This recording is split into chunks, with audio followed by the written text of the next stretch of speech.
Namaskar, welcome back to my YouTube channel TMAHS channel. So guys, thumbnail দেখিলে আপোনালোকে গম পাইছে যে মই কি টপিকত কথা ক'বলৈ গৈ আছো। অলৰেডি মই এখন সিনেমা চালো। সিনেমাখনৰ নাম হৈছে বিদুৰ ভাই সিজন 2 বুলি ক'লেও হ'ব। বিদুৰ ভাই সিজন 1 যিটো মানে ইউটিউব চেনেলত আপলোড কৰা হৈছিল। 6টা এপিসোড আছিল। সো বিদুৰ ভাই সিজন 1 চোৱাৰ পিছত আমি খুব এক্সাইটেড হৈছিলোঁ বিদুৰ ভাই সিজন 2 চাবৰ কাৰণে। প্ৰথমে ভাবি আছিলোঁ কি বিদুৰ ভাই সিজন 2 মোবাইলত আহিব বা ইউটিউবত আহিব, কিন্তু ফাইনেলি টিমটোৱে চিনেমাখন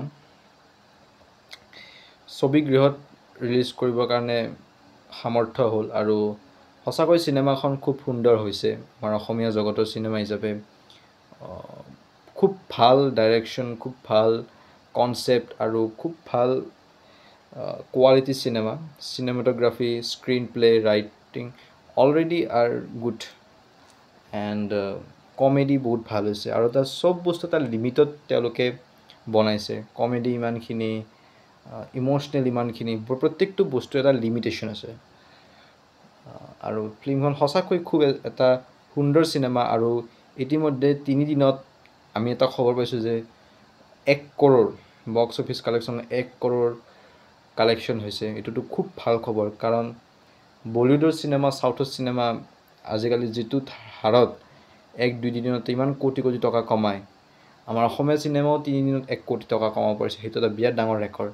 আৰু লাহে লাহেও আমাৰ অসমীয়া চিনেমাও এদিনত ভগৱানৰ কৃপাত 100 কোটি টকা কৰিবলৈ সক্ষম হ'ব। আৰু বিদুৰ ভাই সিজন 2 ৱেব ছিৰিজ হিচাপে চাম বুলি ভাবিছিলোঁ ইউটিউবত, কিন্তু চাবলৈ পাইছোঁ চিনেমাগৃহত।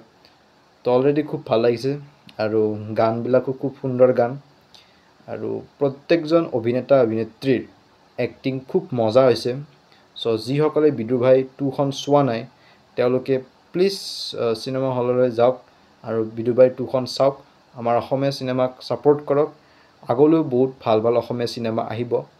তো আই হোপ কি বিদুৰ ভাই সিজন 3 মানে বিদুৰ ভাই 3 যাতেও চিনেমাগৃহলৈ আহে, সোনকালে মুক্তি লাভ কৰে। তো তাৰ কাৰণে খুব এক্সাইটেড হৈ আছোঁ। Thank U.